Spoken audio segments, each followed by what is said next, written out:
Buenos días, buenas tardes, buenas noches. Bienvenidos una vez más a un video de VideoJars. Una disculpa si no he estado subiendo tanto material como previamente en los últimos días. Es cierto que el flujo de contenido se ha detenido un poco, pero es porque los últimos 3 días he estado considerablemente ocupado. Estuve en el final de una evaluación parcial y luego tuve un congreso en San Diego que gracias a Dios nos fue bastante bien. Estamos aquí de vuelta y el tema que vamos a ver el día de hoy es un tercer sistema de componentes a través de las coordenadas polares. Este también sirve para describir un sistema curvilíneo. Y la mejor manera de empezar a describir este problema es partiendo del sistema cartesiano. El sistema cartesiano, una vez más, está dado por coordenadas x, y.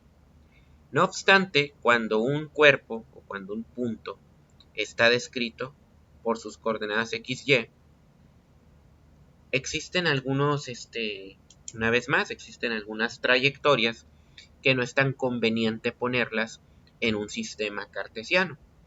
Y el ejemplo de esas trayectorias son varias curvas que pueden expresarse mejor mediante coordenadas polares.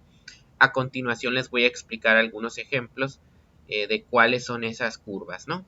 Pero por ahora vamos a hacer la relación entre el sistema coordenado y el sistema polar. En el sistema coordenado nosotros teníamos un origen, que en el sistema polar se conoce como el polo. Asimismo, el eje X va a ser un solo eje conocido como el eje polar. Ahora, la distancia o la magnitud de la distancia del punto P al eje polar describe mi primera coordenada. Y esta coordenada se conoce con el nombre de R o distancia radial. La segunda coordenada es el desplazamiento angular que ejecuta el vector R con respecto al eje polar. Y este desplazamiento angular se conoce como θ. Entonces, el punto en coordenadas polares queda expresado en términos de Rθ. Para ver claramente esta relación, uno puede advertir que esto se trata de un triángulo rectángulo. Y rápidamente pues están las coordenadas x, y, ¿no? Como los catetos de dicho triángulo. Por lo tanto, si hacemos teorema de Pitágoras, encontramos que la coordenada R queda simplemente como la relación pitagórica entre las coordenadas x, y. Asimismo, el ángulo θ es opuesto a y es adyacente a x. Esto corresponde a una función trigonométrica de tangente. Por lo tanto, θ es igual a la tangente inversa de y sobre x. Y ahí lo tenemos. Bien. Estas dos ecuaciones van a establecer la relación que existe entre coordenadas cartesianas y coordenadas polares. El enfoque ahora no es tanto hacer la conversión, sino simplemente tener una noción de cómo nos van a servir estos sistemas coordenados para diferentes trayectorias curvilíneas. Estas trayectorias curvilíneas vienen descritas por medio de coordenadas polares, curvas polares como las que vienen a continuación. Vean ustedes que la primera familia de curvas polares son aquellas que describen el círculo y la espiral. El círculo puede estar centrado en el origen, puede estar movido horizontalmente o movido verticalmente, ¿no? Es fácil darse cuenta que como R es igual a x cuadrada más y cuadrada, el valor de A pues sería el cuadrado del radio de ese círculo. Y vamos a llegar pues a la ecuación del círculo que todo el mundo conoce, ¿no? La de x cuadrada más y cuadrada igual a una constante. Y esta es fundamentalmente la ecuación del círculo que nosotros teníamos en coordenadas cartesianas. En el siguiente punto nosotros tenemos un círculo movido hacia arriba, luego tenemos un círculo movido hacia la derecha. Para moverlo verticalmente usamos la función seno, para moverlo horizontalmente usamos coseno, ¿no? Y finalmente, en coordenadas polares, lo que sería el equivalente a la función lineal viene dado por una espiral, una forma de espiral. básicamente una trayectoria que de manera proporcional se va alejando cada vez del polo, ¿no? Ojo que aquí tenemos esos dos elementos. Aquí como tal no hay eje vertical o eje Y. Se traza como una referencia, pero realmente tenemos el origen y luego tenemos el eje polar. Asimismo, tenemos aquí unos caracoles, que en inglés y en francés se conocen como limaçon. Es una palabra francesa, como se pueden imaginar. Y vean ustedes aquí los parámetros que van determinando esas curvas. Entre ellas, vemos la relación que existe entre A y B, ambos valores positivos. Por lo tanto, vamos a ver qué pasa cuando nosotros tenemos, en este caso, A menor a B, A igual a B, A mayor a B y A más del doble de B. Ok, A es el término constante y B es un término que viene acompañando a la función trigonométrica. Esto es análogo a lo que ya teníamos arriba. Básicamente los limaçon que están por seno, que son todos estos de acá, son curvas que están orientadas o dispuestas de forma vertical. Con coseno lo único que pasa es que estas se disponen de forma horizontal. Entonces aquí tenemos, cuando A es menor que B, tenemos un limaçon con bucle interno. Cuando A es igual a B, tenemos un cardioide, forma de corazón. Luego tenemos como un limaçon indentado, ¿no? Si se dan cuenta, a diferencia del cardioide, donde la curva es aguda, aquí tenemos una curva mucho más obtusa, ¿no? Y finalmente, el limaçon convexo, que básicamente tiene un lado plano, ¿no? Es como un círculo, pero con un lado aplanadito. Ahora vamos a utilizar una herramienta que se llama Graph. Esta ustedes la pueden bajar de internet. Les voy a proveer la liga en la descripción. Ahora, esta es de esas aplicaciones que se ven muy primitivas o muy... es como el MD Solids no. También el MD Solids un poco, el Working Model, ¿no? Pero que son muy poderosas para lo que vamos a hacer. Entonces, vean ustedes que además de las funciones paramétricas y la función normal o explícita, ustedes pueden también hacer gráficas polares. Si ustedes utilizan, por ejemplo, un radio de 5, que es la constante, vamos a graficar de 0 hasta 2pi, que corresponde a los 360 grados. Y vean ustedes que esto va a corresponder a un círculo. Bueno, aquí lo que podemos hacer para que esto quepa mejor, agarramos esto y vemos que, ok, parece elipse, pero vean ustedes que sí se trata de un círculo, ¿no? De hecho, no sé si con el ajuste de la ventana se pueda ver un poco mejor la escala. Son de los trucos que se pueden hacer para que queden proporcional los ejes X y Y, ¿no? Entonces, por ejemplo, aquí tenemos la ecuación del círculo. ¿Qué hacemos ahora si a esta ecuación del círculo la multiplicamos por el coseno de t? Aquí θ lo manejan como t. Y esto lo voy a poner de un color diferente. Vean ustedes efectivamente que el círculo se va a dibujar o a trasladar hacia la derecha. Y a diferencia de este que es un diámetro de 5, un radio de 5, aquí tenemos un círculo con diámetro de 5. Por lo tanto, para que el desplazamiento sea efectivo, vean ustedes que aquí ya tenemos el diámetro de 10, ¿no? Y ya logra apreciarse un poco mejor la gráfica, ¿no? Ahora vamos a hacer lo mismo pero con seno. Misma función. Aquí ponemos en vez de coseno, ponemos seno, ¿no? Vamos a ver qué color nos sale. Un verdecito, ¿no? Y vean ustedes que es el mismo círculo pero desplazado verticalmente. Ahora vamos a meter otra función. En este caso, simplemente la función t, que es la de la espiral de Arquímedes. Entonces está de 0 a 2pi. Y lo único que nos falta aquí es, pongo esto, ¿no? Y vean ustedes que se forma la espiral.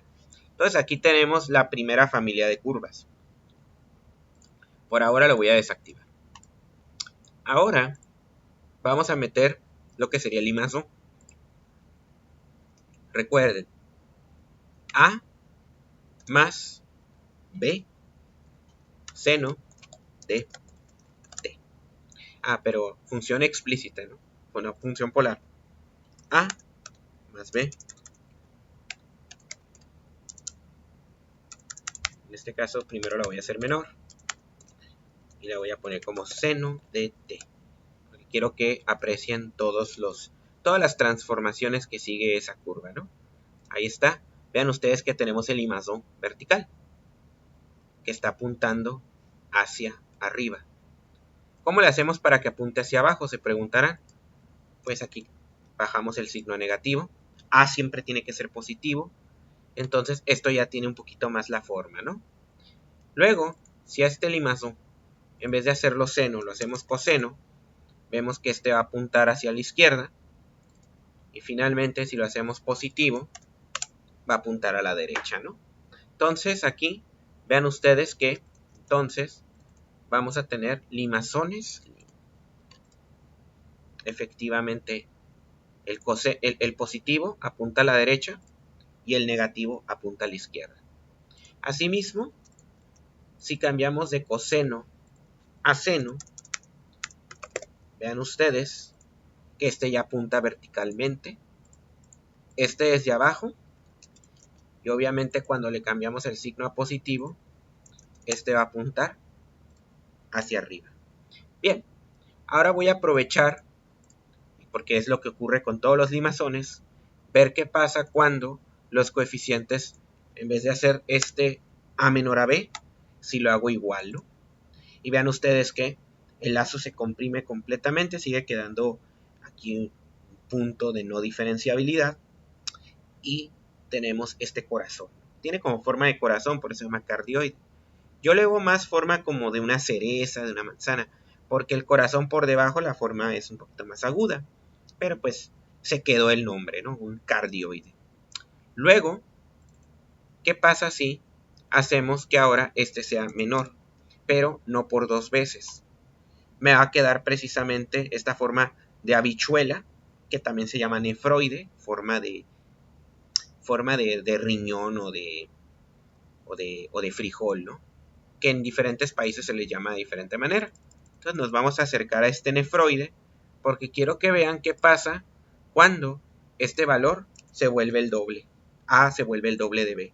Vean ustedes el lado aplanado. Esto prácticamente parece un círculo, excepto por la parte arriba donde ya tenemos dicho perfil aplanado, que es justamente lo que se estaba mostrando en la presentación. También otras formas polares muy interesantes son las rosas. Las rosas, cuando están acompañadas por un número par, lo que va a pasar es que te va a dar el doble de hojas, por así decirlo. Pero, perdón, si es impar, odd es impar, n te va a dar el correspondiente número de hojas. 3 hojas cuando n es 3, pero 4 hojas cuando n es 2. Si n es 4, son 8 hojas. Si este n es 5, te va a dar 5 hojas, ¿no? Interesante. Luego, ¿qué va a pasar con esta última figura? Que es como la forma del infinito, ¿no? Se llama lepniscata. La lepniscata, cuando viene dada por un seno, vean ustedes que está como inclinada a 45 grados, pero si está dada por coseno, está prácticamente acostada, como la curva del infinito. Bien, entonces vamos a ver qué es lo que ocurre con las rosas. Vamos a agregar entonces otra función y en este caso vuelve a ser polar. Vamos a usar el color magenta y por ejemplo el coeficiente de afuera me va a dar el tamaño de la rosa. Yo creo que con 3 está bien dada la escala que tengo aquí. Seno. Y por ejemplo, ¿qué pasa si yo pongo 3t? Le doy a aceptar y vemos el trifolio, ¿no? Esta figura suele recibir el nombre de trifolio, que en latín significa 3 hojas, ¿no? Folium es hoja en latín. Luego, ¿qué pasa si aquí le metemos un 2? Nos da el trébol de 4 hojas, ¿no? Porque se duplica el valor, acuérdense muy bien de eso. ¿Y qué pasa si este se hace 1? Pues dirán, pues es una sola hoja, prácticamente un círculo, ¿no? Bien. Ahora, si yo aquí pongo 5 por t, me va a quedar una flor de 5 hojas. Pero, si este lo paso a 6, vean ustedes que este se queda en 12 hojas. 1, 2, 3, 4, 5, 6 y 6 abajo. 12 pétalos, ¿no? Entonces, ya el número de pétalos me lo va a dar el coeficiente de acá. Una exploración interesante que me han sugerido varios alumnos es, ok, eso significa que va a haber algunos números de pétalos que no se van a poder generar. Y eso es cierto. Por ejemplo, cuando tenemos el 2 de coeficiente tenemos 4 pétalos. Cuando metemos el 3 de coeficiente tenemos 3 pétalos. Otra cosa, por eso está el tema de la lepniscata. La lepniscata es básicamente sacarle la raíz cuadrada. Vean ustedes. Aquí tenemos las 4 hojas. Pero ¿qué pasa si yo a este le saco raíz cuadrada?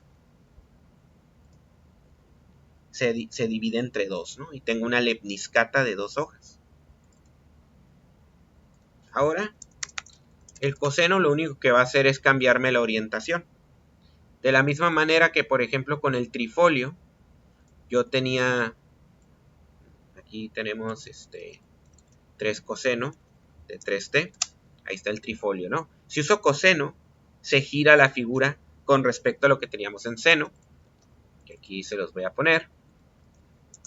La voy a poner en verde. Verde así medio chillón. Ahí está, ¿no? Muy bien. Entonces ahí tenemos ese giro de la figura.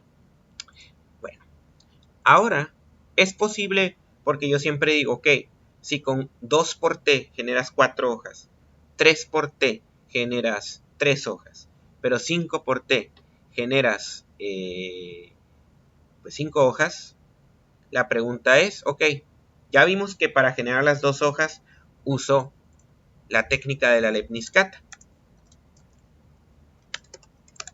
Eso quiere decir, por ejemplo, que para generar 6 hojas, lo que debo de hacer es multiplicar este por 6. Así es. Entonces, para poder acceder a las flores de valores que de forma lineal no es posible, vamos a ir metiendo la raíz cuadrada, ¿no? Vean ustedes que para 7 hojas es relativamente sencillo, porque es un número impar.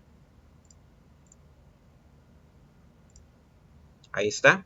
Obviamente el tamaño también se desmerece, ¿no? Lo que también entonces se puede hacer es, ¿sabes qué? Saco el 3 de acá y lo pongo acá. Y ya queda la par. Bueno, pues son el tipo de transformaciones que se van haciendo cuando se trabaja con este tipo de figuras polares.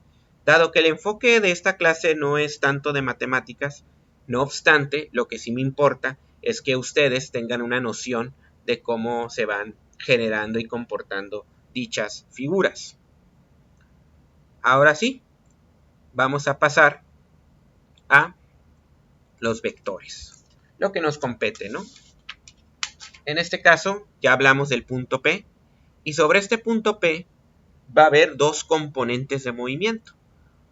Sabemos que la posición, el vector de posición de R, viene dado por el vector unitario lambda R.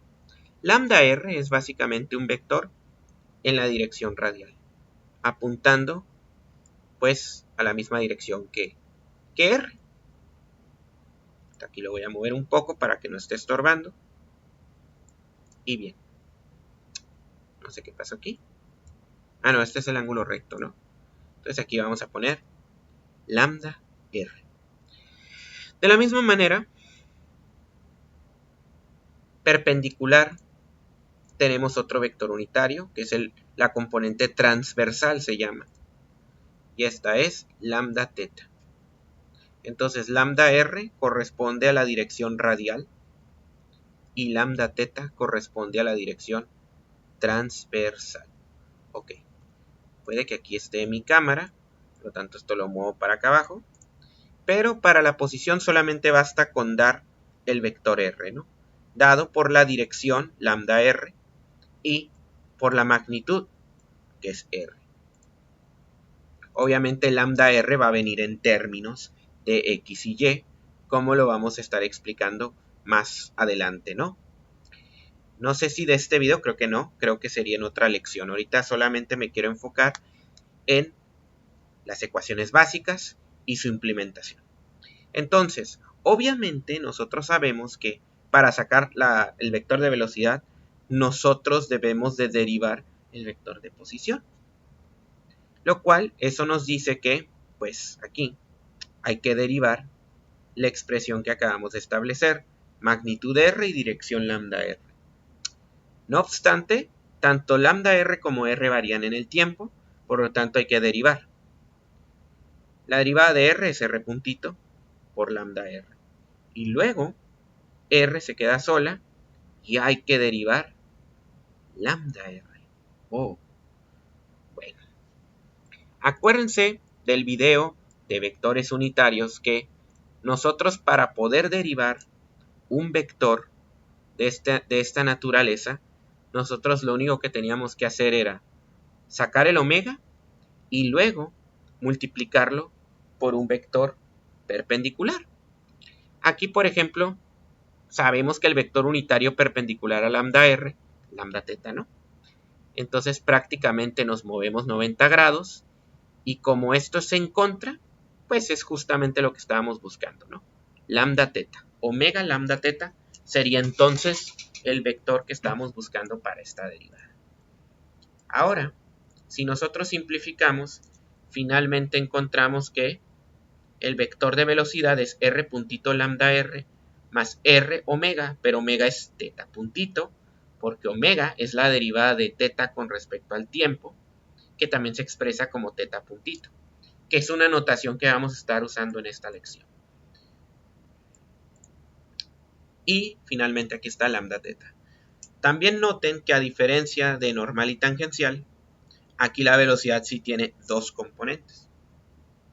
Y esto de aquí simplemente lo encuadramos porque es una fórmula importantísima para la lección, para las lecciones venideras. Ok. Ahí está. Ahora vamos a sacar de una vez el vector de aceleración.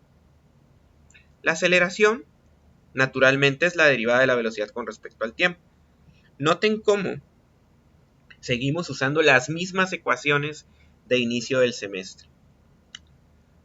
Pocos principios que memorizar y a partir de eso lo aplicamos a las diferentes concepciones de la materia. En vez de estar memorizando una serie de fórmulas, ¿no? Yo prefiero enfocarme en los conceptos y a partir de los conceptos derivar lo demás. Creo que va formando en mi opinión, creo que esto va formando un árbol más lógico y para ustedes termina siendo más pedagógico, ¿no? Entonces, derivada de esto, pues la derivada de la expresión de arriba, no se diga más. O sea, la derivada de r puntito, lambda r, más r teta puntito, lambda teta. Ok, aquí tenemos que aplicar la regla del producto. Derivada del primero por el segundo, más el primero por la derivada del segundo. Y posteriormente aquí, ojo, tenemos tres valores. Tenemos r, tenemos teta puntito y tenemos lambda teta. Acuérdense que para poder sacar la derivada de un producto triple, dado que todo depende del tiempo r, depende del tiempo teta puntito y depende del tiempo el vector unitario de dirección. Entonces sería derivada del primero por los otros dos, más el primero y el tercero por la derivada del segundo, más los primeros dos por la derivada del tercero. Pocas palabras, derivo uno y dejo los otros dos en paz. Por ejemplo, aquí nosotros vamos a tener r puntito y ya lo demás lo dejamos en paz. Posteriormente vamos a tener r y luego la derivada de la derivada es el bipuntito, la segunda derivada con el tiempo y lambda teta, otra vez. Y luego aquí nosotros vamos a tener, ojo, más r teta puntito derivada de lambda teta con respecto al tiempo. Bien, ahora, este término ya está listo. Y este término, pues es básicamente lo que ya teníamos acá arriba. Derivada de lambda r con respecto a teta dijimos que es omega lambda teta. Y omega es teta puntito lambda teta. Y luego acá tengo r puntito teta puntito lambda teta más r teta bipuntito lambda teta. Y finalmente, ¿qué vamos a hacer con esto? Porque conocemos la derivada de lambda teta con respecto a t. Ya vimos que era igual a omega lambda teta. Pero ¿cuál es la derivada de lambda teta con respecto a t? Primero, pues ya sabemos que siempre tiene que ser omega lo que hay aquí. Y luego hay que ver cuál es el vector unitario que queda 90 grados en contra de las manecillas del reloj de lambda teta. Lambda teta está acá arriba, ¿no? Lo vamos a girar 90 grados antihorario. ¿Y con qué se va a encontrar esto? Se va a encontrar con este vector unitario que no es el mismo más que lambda r, pero en sentido contrario. Entonces sería menos lambda r, lo que se va a encontrar. Si nos vamos para abajo, eso quiere decir que la derivada de esto es omega menos lambda r. O dicho en otras palabras, menos teta puntito lambda r. Y este menos teta puntito lambda r, pues lo vamos a sustituir aquí.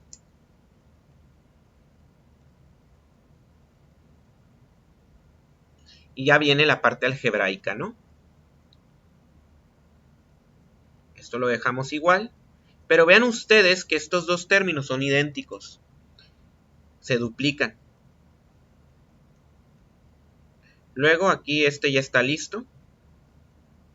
Y este de acá, pues más por menos da menos. No más que aquí esto me salió mal. Esto es simplemente lambda r.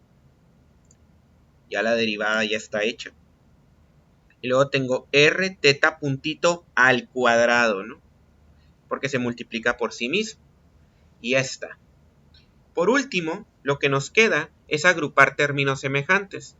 Hay que agrupar las lambdas r y también hay que agrupar los lambdas teta. Por lo tanto, ya después de la derivación, la aceleración en componentes polares sería r bipuntito menos r teta puntito al cuadrado por lambda r más r teta bipuntito más 2 r puntito teta puntito lambda teta. Y con eso vamos a tener finalmente la ecuación de la aceleración.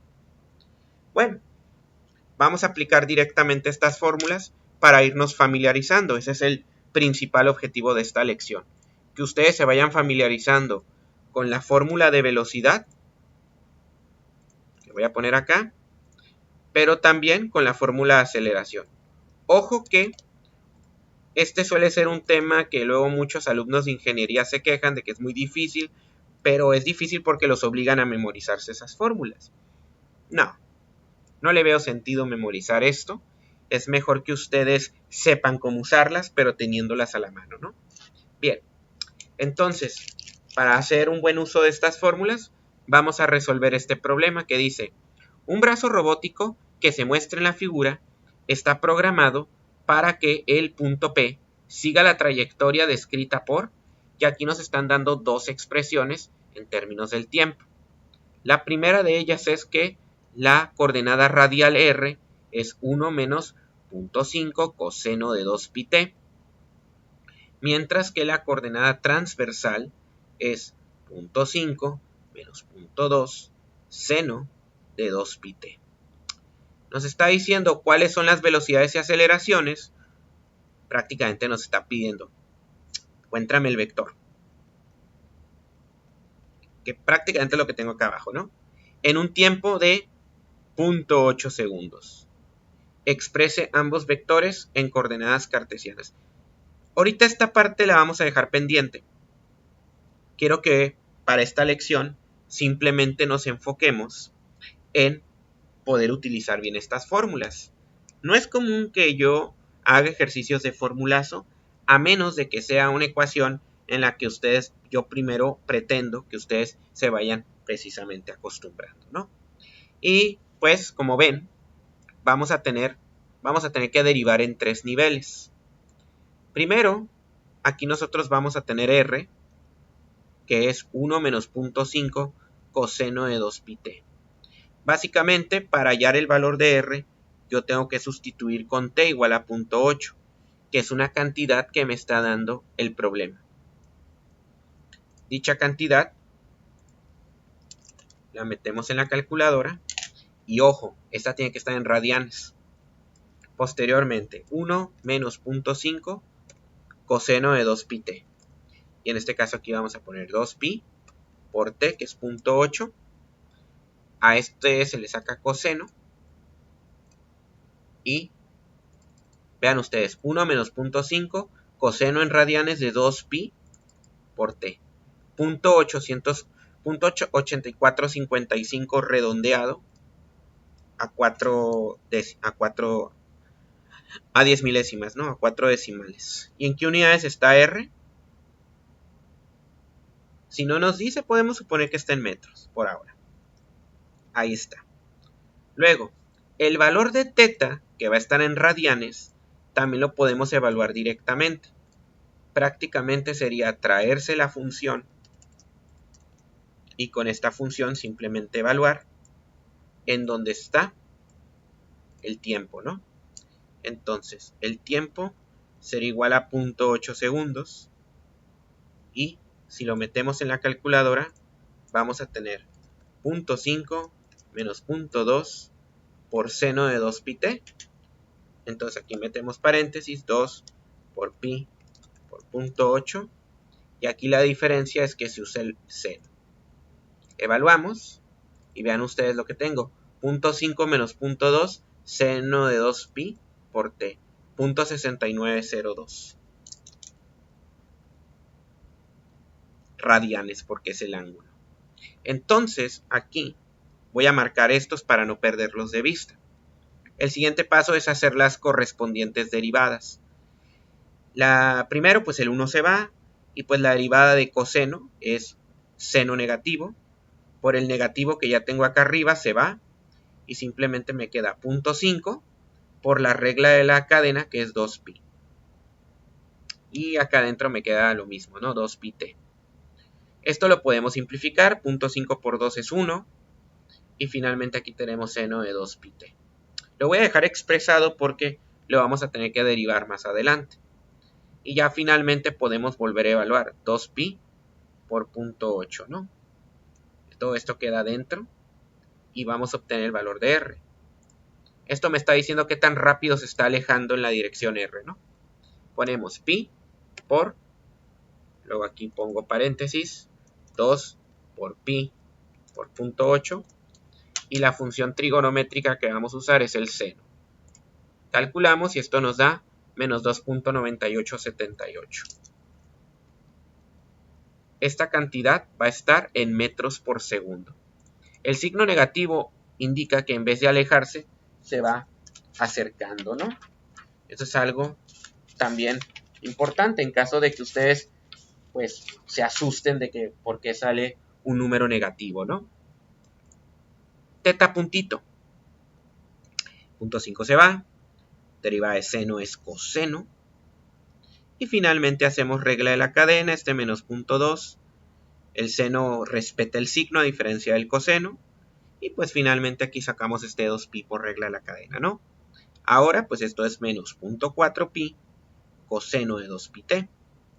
Y ahora sí ya podemos sustituir los valores, ¿no? Aquí vamos a poner coseno de 2pi por 0.8. Y podemos someter esto a la calculadora. Veamos. 0.4 negativo por pi por 2pi por 0.8, con cuidado. Y esto se multiplica por el coseno, ¿no?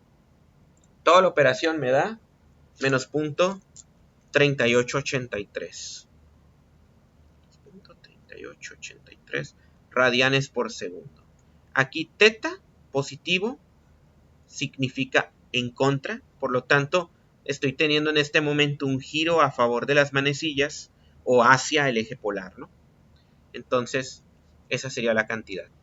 Ahorita les estoy dando highlighter o resaltador, marca textos, para que se puedan ubicar estas cantidades porque las vamos a usar más adelante. Finalmente, doble derivada es la derivada de la derivada, y la derivada tiene que ser sobre esta expresión. Derivada de seno, coseno. Y luego finalmente vean ustedes que por regla de la cadena voy a tener que sacar un 2pi. Aquí el álgebra es sencilla y nos va a quedar 2pi cuadrada del coseno de 2pi-t, ¿no? Ahora vamos a hacer la sustitución. 2pi cuadrada por coseno de lo mismo, ¿no? 2pi por 0.8. Y esto nos va a dar la aceleración. Entonces, 2 por pi al cuadrado, todo esto es coeficiente por lo que está dentro, 2 por pi por 0.8. Y finalmente esto se multiplica por el coseno, ¿no? Esto nos da prácticamente una aceleración de 6.098. Incluso se puede redondear a 6.1 metros por segundo al cuadrado. Vemos que algo importante, cuando yo tengo que la velocidad y la aceleración son de diferente signo, significa que si bien la velocidad es hacia el centro, va desacelerando. Ojo, sí se va moviendo el brazo robot hacia el centro, hacia el polo, pero cada vez lo va haciendo más lento. Ahora, teta bipuntito. En este caso vamos a derivar esta expresión. Por un lado tenemos que derivada de coseno es seno negativo, por lo tanto este se va a hacer positivo. Y finalmente este 0.4pi hay que multiplicarlo por la derivada de lo de adentro, que es 2pi. Este se queda igual. Y aplicando el álgebra nos va a quedar 0.8 pi cuadrado de seno de 2pi-t.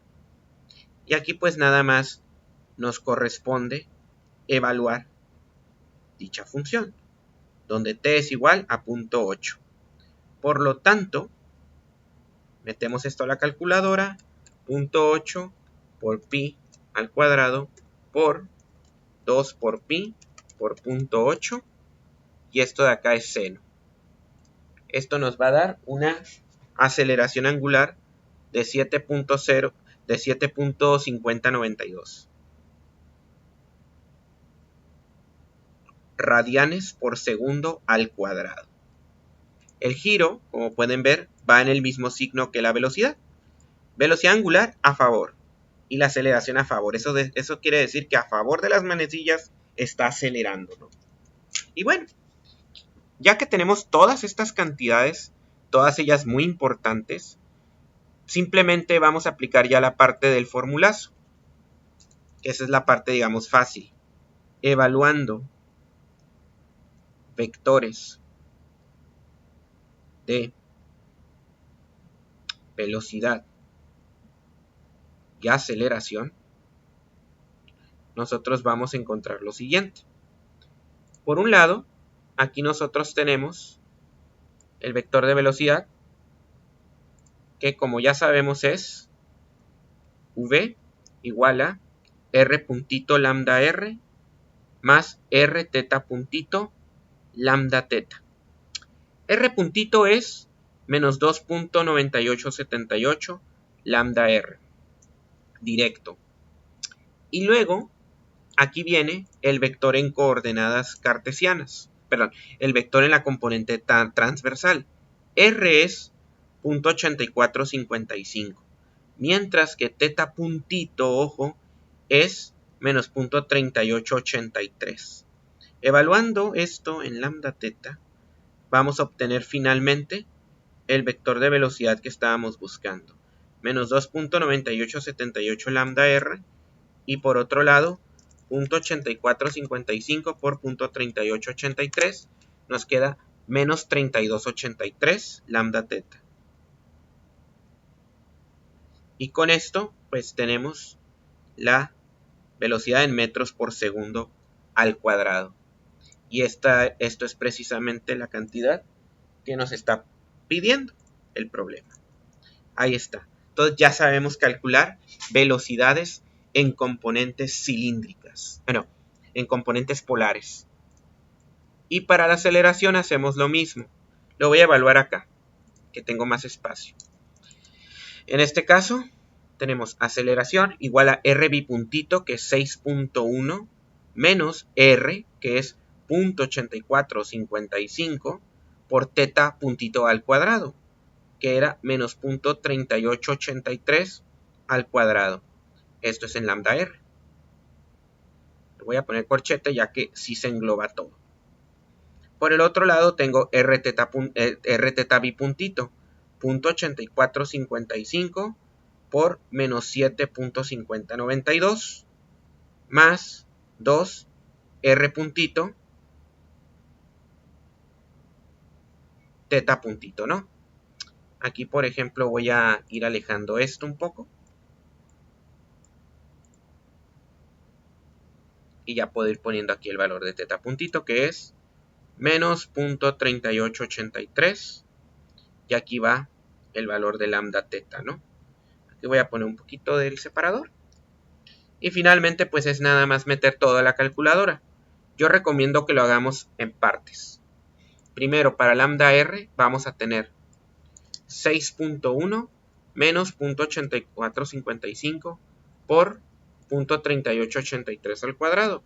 Como está elevado al cuadrado, da igual si ponemos el signo o no. Y esto me da 5.9725.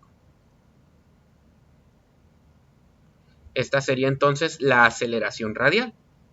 Finalmente, para la otra contribución, nosotros vamos a poner 0.8455 por 7.5092. Ese da negativo, por lo tanto lo voy a dejar así. El otro da positivo, negativo por negativo. Y vamos a poner 2 por 2.9878 por 0.3883. Y esto termina dándome menos 4,0287. Lambda teta. Y esto está en metros por segundo al cuadrado.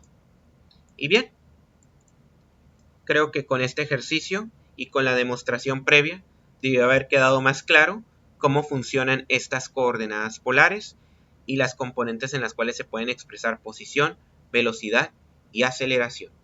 Por mi parte sería todo. Entonces solamente no olviden compartir este video y darle like en caso de que les haya gustado. Si desean más contenido, pueden checarlo al final de este video. Y además pueden ver la liga de mi canal, donde pueden ir viendo más contenido. Si quieren estar al tanto de este canal, no olviden suscribirse dándole clic a la campanita. Y si tienen alguna duda o comentario, pueden dejarlo en la caja de comentarios de acá abajo. Por mi parte sería todo. Hasta luego.